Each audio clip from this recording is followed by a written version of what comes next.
Things are getting pretty crazy out there. Did you enjoy it? How tiring. Still, that went well. And yet, this diary truly is heavy. Featherine tossed the diary, and Berncastel caught it. I will rest in one of the waiting rooms. You're going to be up again pretty soon. There's no time to rest. In that case, call it a short break so that I can properly enjoy this long-awaited excitement. I need to borrow that book. I promised Ange that I'd show her first. I see.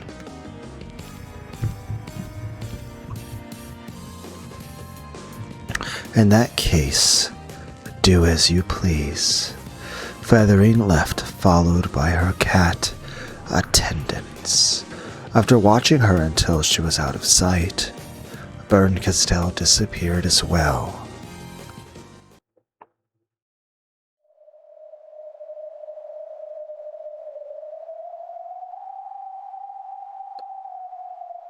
Like Erica's room, Berncastel's was a balcony without a handrail, dug out of a bookshelf cliff. Ange had been kept waiting for some time, but she had waited patiently, looking down at the world below her. I'm late, aren't I? Sorry about that. After Berncastel appeared, the black cats gave a bow and vanished. Here you go. I have brought it with me, the book of the single truth. Can I touch it? Do as you like. Berncastel set it on the table and beckoned Ange forward. Slowly, Ange approached it. So, this is Aunt Ava's diary. That's right. Inside it, you'll find the single truth that you wanted. You do have the key, right? Yes. Right here. Oscar took the key out. As it looked at it there on her palm, then gripped it tightly. Even the heavy lock that held the diary so securely was fated to be swept aside easily as soon as Ange readied herself. I won't rush you. You don't have to open it until you're ready. This includes the truth of what happened at midnight on October 5th, 1986, right? Yes. It has everything that you wanted to know, so much. You offered up your life. In that instant, two Anges appeared inside of her, taking control of her body at the same time. On the one hand, she knew that she had already paid a great price to learn the truth. This part of her gripped the key, wanting to avoid a second hesitation that might lead her to refuse to learn the truth now, at the final moment, with the book of the single truth right before her. On the other hand, a feeling as though she was betraying the brother and the family who watched over her warmly made her bite her lower lip. However, though she shook, she could do nothing but watch as her right hand slowly brought the key towards the lock.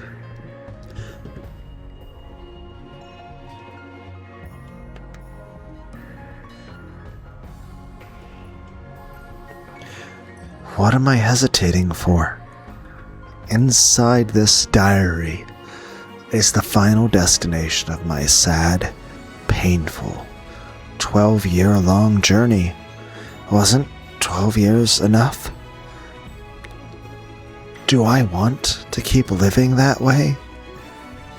That brother is an illusion created by my heart.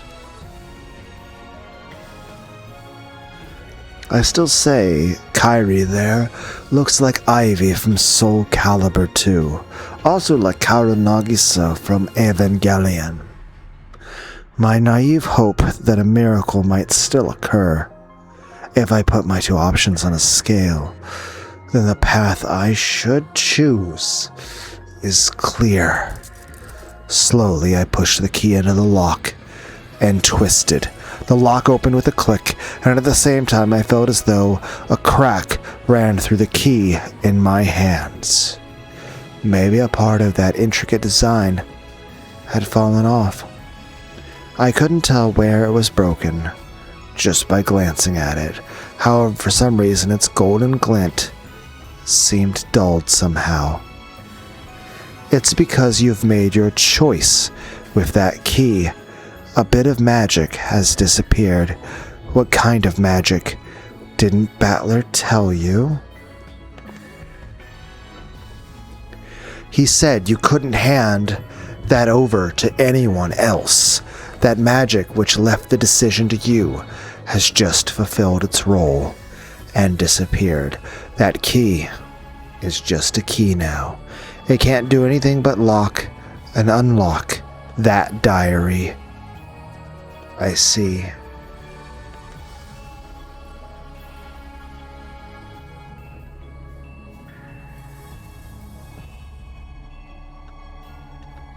Then, I guess I have no more use for Oni-chan's key. Can I have it? Once you've read the diary, I'll lock it up again. Opening that lock will be a big part of tonight's ceremony, it seems.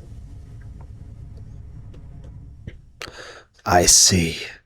Do whatever you want. I don't give a damn what happens after I find the truth. Byrne can still slid the key from where it lay on the table and put it into her pocket.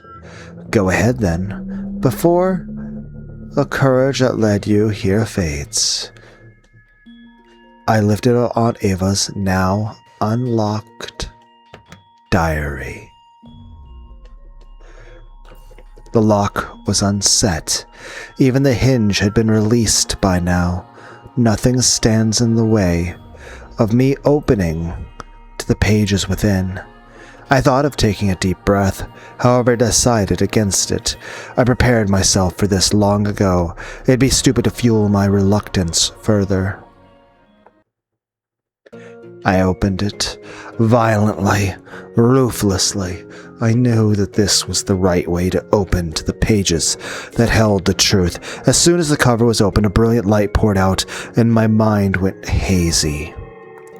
The truth was sent to my mind directly, without letters or words. Tell me, what happened that day on Rockinjima?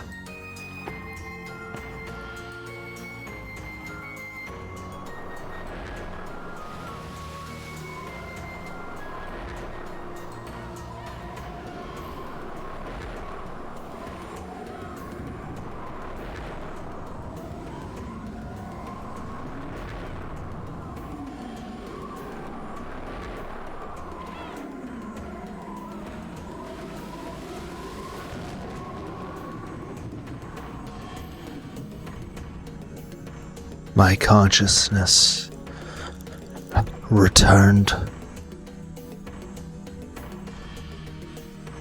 gradually.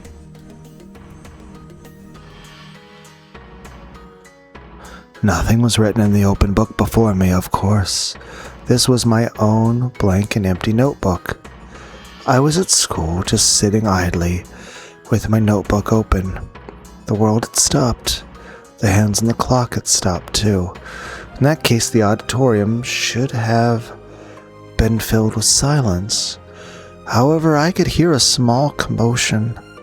In this world of suspended time, I could see the dark shapes sneaking about in the shadows of the unmoving students.